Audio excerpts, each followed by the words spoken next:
If you're unhappy about something, don't just complain to the athletic director. No, make your voice heard to the president. Make your voice heard to the board of trustees as well. Because sometimes it's not always just on the AD. And I know a lot of people want to jump down and say, "Oh, it Most starts of at the time, I'm gonna go a step further at HBCUs. Most of the time, it ain't on the HBC. It ain't on the ADs. Mhm. It's driven above them. Yeah, yeah. What would you, if we think about going into the new year, Vaughn? What are some things that you would like to? What is on your the new year wish list for FAMU in 2024? Whether it be sport or athletics, just in general. What's your I guess we can say your Christmas wish list for FAMU in 2024? Secure Willie Simmons. Mm. What Amen what to that. what? Amen to It's that. But what? it's plain and simple. Don't expect that damn man to come back to the same contract. Secure Willie Simmons. What Act does like that you look like? appreciate him now. Because let me tell you what, Kelvin and I think Kelvin might have been working with me and athletics when we went 1-10, and we had to do all of the same stuff we have to do for a 13-1 team. You got to do all of that for a 1-10 team, and it's a totally different process. Mm-hmm. We've got our guy. Okay. Make sure he's happy. Make sure he stays. I don't think it takes what it would take another school to lure him away for us to keep him. But we got to make the commitment. We got to stop looking at old things and say secure Willie Simmons. That means Right? field house. Huh? That means things like a field house. Get him a double-decker field house with an actual meeting room, but that's not the locker room where he can sit in front of all his players and actively teach and have meetings and that sort of thing. I like somebody to put hashtags. Yeah. Hashtag secure Willie Simmons. That's simple. That's it.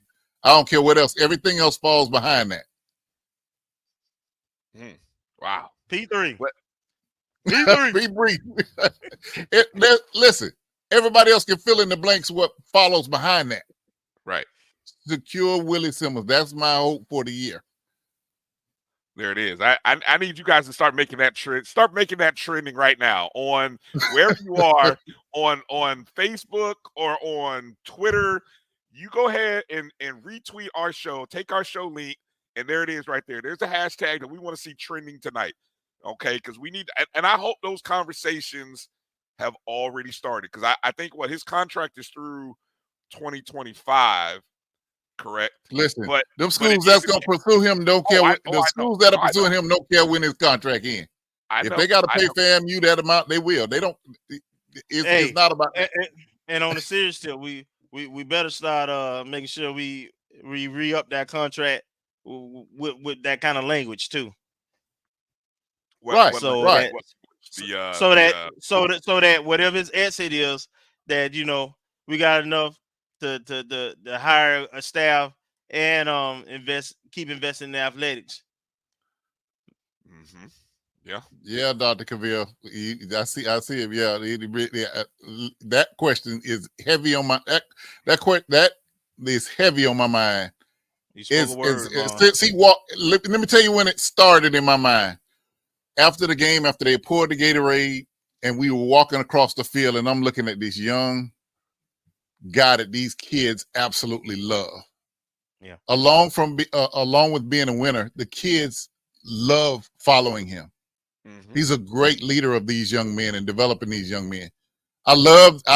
Listen, it wouldn't mean as much if he wasn't winning, but he is winning. And he's developing young men.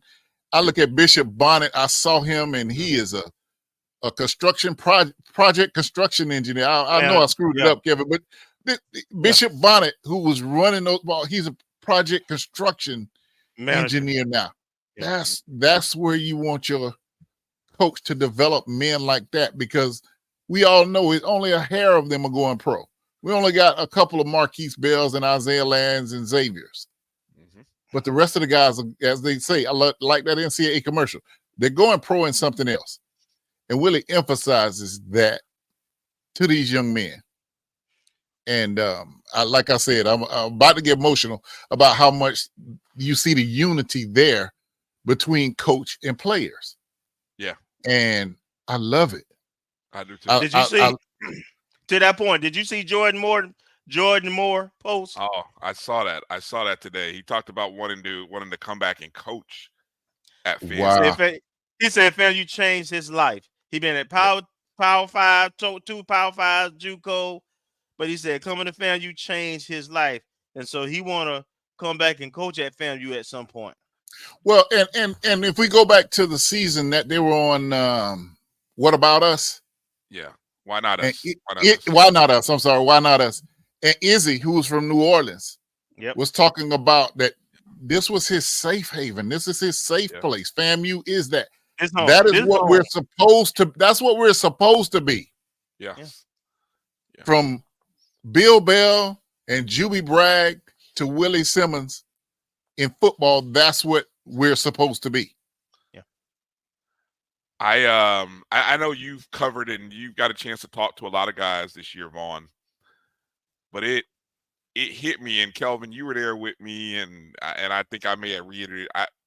When you see our young men, our representatives, our future alums that are going to be right there next to us talking ish about whatever else down the road about alumni things. But when you see the kind of character in the kids that not only Coach Simmons, but he brought in the right kind of coaches that can work with and then you get the right. So think about this. I think how hard this is. This is not easy. You got to get the right coaches that can recognize the right players, and then you got to be able to let everybody sort of work and develop these young men, and you got to get the right. It's so hard to find the right kind of kids. It's hard. It's hard. It's hard. It is harder than winning, probably. Winning is hard, but finding the right kids to win, man, that's hard. And so I had an appreciation for that in that moment, watching the kids, watching the families, in that post-celebration in that tunnel. And I wish more people could have seen it. I know we shared some videos. I'm sure you shared videos. I know anyone else who was there. But, man, I tell you, so, yeah, we talk about securing our coach. That conversation would have started for me after the SWAC championship game. It would have been – it might have started because there was a week. You know, you got a little bye week or whatever, a couple days. Nah, that conversation would have started then. But it's also a conversation to say, you know, if I'm going to lose sleep, if I'm VP Sykes and I'm losing sleep every night, she's got to be trying to figure out where am I going to get the money? How am I going to generate the money to make that happen? Because like you said, her success this year will be, you know, that's got it. I'm going to say this and I'm going to say that. Damn basketball and we understand we got half of it going right and the other half we ain't going to worry about right this moment. But I got to deal with where am I going to find that? Where am I going to find the money to keep that man and his staff and keep them rolling? And yeah, there's other stuff, and it's a complicated job. But if I'm losing sleep over one thing, I'm losing sleep every night trying to figure out where I'm going to get the money to keep Coach Simmons. Brian, so I like to give solutions. I don't like to just throw it out there. So here's a couple of options I think we would be smart to do. That are very possible. Okay, well, that's very good, Kevin, because we need some options right now. Yeah, somebody take notes. Somebody take notes. We know y'all listening. We know folks are listening, so y'all go ahead and take notes. So right now, we got guarantee games, right? Well, why not take some of that $700,000 on those guarantee games and make it part of a bonus structure for our football coaches, including our head coaches, to help supplement their staff? If we sign up for $700,000, we're gonna pay $250,000, $200,000, whatever it is, for expenses. That leaves us about $500,000. Take $100,000 of that, man. Make sure we take care of our coaches. That's something we can do, but that's administrative. That's administrative driven. We do it for basketball now. I know it's in both coaches' contract in terms of bringing in guaranteed dollars. So that's one way we can help supplement. We've been talking about a capital campaign for athletics a long time. That's senior executive leadership driven. We got to have a capital athletic campaign with endowed scholarships for both athletes as well as endowed scholarship for coaches and support staff. Stanford has that now. That's why them going to the ACC ain't no big deal for them, because everything is endowed in their athletic department. And their athletic, if I'm not mistaken, their athletic endowment, just their athletic endowment, is over 500 million, I know. Mm-hmm. Endowment. So any money they raise during the year, that's on top of that. But they athletic department, they sponsor the most sports in the NCAA. I think it's 39, if I'm not mistaken. Wow. We only sponsor 14. The minimum. So that athletic campaign is another option that we need to get moving with endowed scholarships. And Well, I'll just start with those two for now.